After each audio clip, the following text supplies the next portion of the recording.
নমস্কার বন্ধুরা, তন্হির পাকশালাতে সবাইকে স্বাগত। দুপুরে খাওয়ার পরে বা বাড়িতে যদি কোনো অতিথি আসেন, তাদেরকে শেষ পাতে আমরা সকলেই চাটনি পরিবেশন করি। আর চাটনি আমরা বাঙালিরা খেতে কিন্তু অসম্ভব ভালোবাসি। বিশেষ করে আমের চাটনি কে না ভালোবাসে। আজকে আমি আপনাদের সঙ্গে শেয়ার করছি কাঁচা আমের প্লাস্টিক চাটনির রেসিপি। তাহলে দেখে নেওয়া যাক আমার আজকের এই ভিডিওটি। আমি প্লাস্টিক চাটনি বানাবার জন্য নিয়েছি এখানে 4টে কাঁচা আম। আমগুলোকে ভালো করে ধুয়ে তারপরে আমের খোসা ছাড়িয়ে নেব। আমরা সাধারণত পেঁপে বা আনারসেরই কিন্তু প্লাস্টিক চাটনি বানাই, তবে আজকাল আমরা অনেকেই আমের প্লাস্টিক চাটনি বানাই। খেতে কিন্তু অসম্ভব ভালো লাগে। উপকরণ যে খুব একটা বেশি লাগে তেমনটা নয়, কম উপকরণে এমন সুস্বাদু চাটনি খুব সহজে বানিয়ে নেওয়া যায়। সর্ষে ফোড়ন দিয়ে আমের অম্বল বা 5 ফোড়ন এবং 5 ফোড়ন মৌরি ভাজা দিয়েও কিন্তু আমরা আমের চাটনি বা আমের আচার বা আমের জেলি টাইপের কোনো চাটনি বানিয়ে খেয়ে থাকি।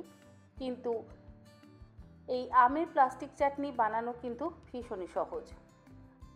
আমের খোসা ছাড়িয়ে নেওয়ার পর আমি একটা পিলারের সাহায্যে এরকম লম্বা লম্বা স্লাইস করে কেটে নিলাম, মানে জুলিয়ান কাট করে কেটে নিলাম। এমন নয় যে এরকম করেই কাটতে হবে। আমার কাছে যেহেতু এই পিলারটা রয়েছে সেই জন্য আমি এরকম লম্বা লম্বা আলু ভাজার মতন করে কেটে নিলাম। আপনাদের কাছে গ্রেটার থাকলে আপনারা গ্রেটার দিয়েও কিন্তু এই একই কাজ করে নিতে পারেন।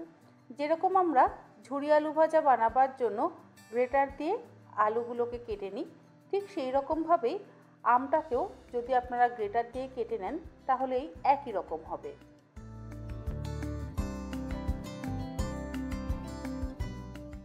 আমগুলোকে আমি এরকম লম্বা লম্বা করে কাট করে নিয়েছি। আমার যতটা পরিমাণ চাটনি বানাবার প্রয়োজন আমি সেই পরিমাণে কিন্তু আমের ব্যবহার করছি। আমগুলোকে প্রথমেই আমি একটু ভাপিয়ে নেব। তার জন্য একটা কড়াইয়ের মধ্যে দিয়ে দিলাম বেশ কিছুটা পরিমাণে জল। জলটা ফুটে উঠলে এর মধ্যে দিয়ে দেব হাফ চা চামচ পরিমাণে লবণ। লবণ খুব বেশি ব্যবহার করবার প্রয়োজন নেই। আর চাটনিতে যদি লবণ বেশি হয়ে যায় তাহলে আবার সেই চাটনির স্বাদ ভালো লাগবে না।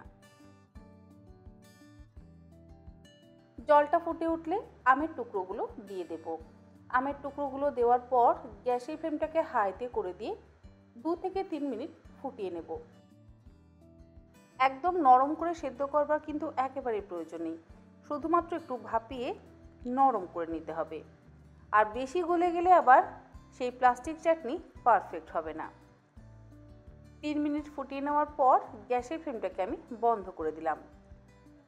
এখন বাজারে যে আমগুলো পাওয়া যাচ্ছে সেই আমগুলো কিন্তু কাঁচা হলেও একটা যেন হলদে ভাব চলে এসছে। সেই সাদা ভাবের কাঁচা আম এখন খুবই কম পাওয়া যাচ্ছে। আমের টুকরোগুলো ভাপিয়ে নেওয়া হয়ে যাওয়ার পর গ্যাসের ফ্লেমটাকে বন্ধ করে দিয়ে এর মধ্যে আমি বেশ কিছুটা পরিমাণে জল ঢেলে দিলাম।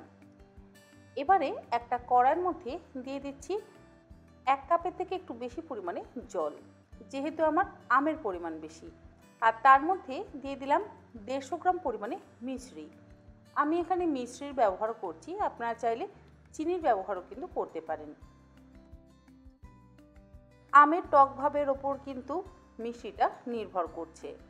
যদি আম খুব বেশি টক হয় তাহলে আপনারা মিশ্রিটা একটু বুঝে ব্যবহার করবেন। মিশ্রির টুকরোগুলো দেওয়ার পর গ্যাসের ফ্লেমটাকে হাইতে করে দিয়ে মিনিট 5-6 ফুটিয়ে নেব, যাতে মিশ্রিগুলো একদম সুন্দরভাবে ফুটে যায়।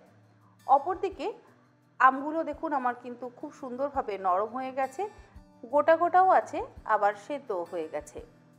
অপরদিকে মিশ্রিটা গলে যাওয়ার পর এর মধ্যে আমি ভাপিয়ে নেওয়া আমের টুকরোগুলো দিয়ে দিচ্ছি। যখনই মিষ্টির মধ্যে আমের টুকরোগুলো দেবেন তখন দেখবেন আম কিন্তু আর নরম হবে না, আমের মধ্যে একটা শক্ত ভাব চলে আসবে। সেই জন্য আগে আমগুলোকে হালকা ভাপিয়ে নিয়ে তারপরে চিনির শিরার মধ্যে দিয়ে দেবেন। চিনির শিরার মধ্যে দিয়ে এবার আবারও 2 থেকে 3 মিনিট ফুটিয়ে নেব। আর এই প্লাস্টিক চাটনি কিন্তু খুব বেশি পাতলা হবে না, একটু ঘন ঘন হবে। হাফ চা চামচের থেকে একটু কম পরিমাণে দিয়ে দিলাম লবণ। বারবার বলছি চাটনিতে লবণটা নিজেদের স্বাদ অনুসারে ব্যবহার করবেন। লবণ যদি আবার বেশি হয়ে যায় তাহলে কিন্তু চাটনি খেতে ভালো লাগবে না। লবণটা দিয়ে আরও 1 মিনিট ফুটিয়ে নেব। একদম শেষে ওপর থেকে দিয়ে দিচ্ছি 10-12টা কিশমিশ আর 10-12টা আধ ভাঙা করে নেওয়া কাজু। কাজু আর কিশমিশটা সম্পূর্ণ অপশনাল। যেহেতু পেঁপে এবং আমসত্ত্বর প্লাস্টিক চাটনিতে আমরা কাজু কিশমিশ ব্যবহার করি, সেই জন্য আমি এখানে একটু কাজু কিশমিশ ব্যবহার করলাম। আর অল্প একটু দিলাম চিলি ফ্লেক্স। গ্যাসের ফ্লেমটাকে বন্ধ করে দেওয়ার পর এর মধ্যে দিয়ে দিচ্ছি একটা গোটা পাতিলেবুর রস। যদি পাতিলেবুর সাইজ খুব বড় হয় তাহলে অর্ধেকটা দেবেন, আর যদি পাতিলেবু ছোট হয় তাহলে একটা গোটা পাতিলেবুর রস এর মধ্যে ব্যবহার করবেন। কিন্তু গ্যাসের ফ্লেমটাকে বন্ধ করে তারপরই পাতিলেবুর রসটা ব্যবহার করবেন। আমাদের কাঁচা আমের প্লাস্টিক চাটনি কিন্তু একদম তৈরি। পাতিলেবুর রসটা দিয়ে ভালো করে মিশিয়ে নিয়ে তারপরে এটাকে আমি একটা আলাদা পাত্রের মধ্যে ঢেলে ঠান্ডা করে নেব। এখন মনে হচ্ছে একটু পাতলা আছে, যেহেতু গরম আছে। ঠান্ডা হয়ে গেলে কিন্তু এই প্লাস্টিক চাটনি ঘন হয়ে যাবে। আশা করি আমার আজকের এই প্লাস্টিক চাটনির রেসিপি আপনাদের ভালো লাগলো। ভালো লাগলে আপনারা এই রকমভাবে বাড়িতে বানিয়ে রাখুন। ফ্রিজে যদি রাখেন তাহলে 6 থেকে 8 মাস আপনারা অল্প অল্প করে কাঁচা আমের প্লাস্টিক চাটনি কিন্তু খেতে পারবেন। আর নর্মাল টেম্পারেচারে রাখলে খুব একটা বেশি দিন রাখা যাবে না, মোটামুটি 1 সপ্তাহ বা 10 দিন আপনারা রাখতে পারবেন। আশা করি আমার আজকের এই প্লাস্টিক চাটনির রেসিপি আপনাদের ভালো লাগলো। ভালো লাগলে আপনারা অবশ্যই এইরকমভাবে বাড়িতে বানান। বাচ্চাদের তো ভালো লাগবেই, বড়দেরও শেষ পাতে খেতে অসম্ভব ভালো লাগবে। আজ তাহলে এই পর্যন্ত। আবার হাজির হয়ে যাব অন্যদিন অন্য কোনো রেসিপি নিয়ে। ভালো থাকবেন, সুস্থ থাকবেন। ধন্যবাদ।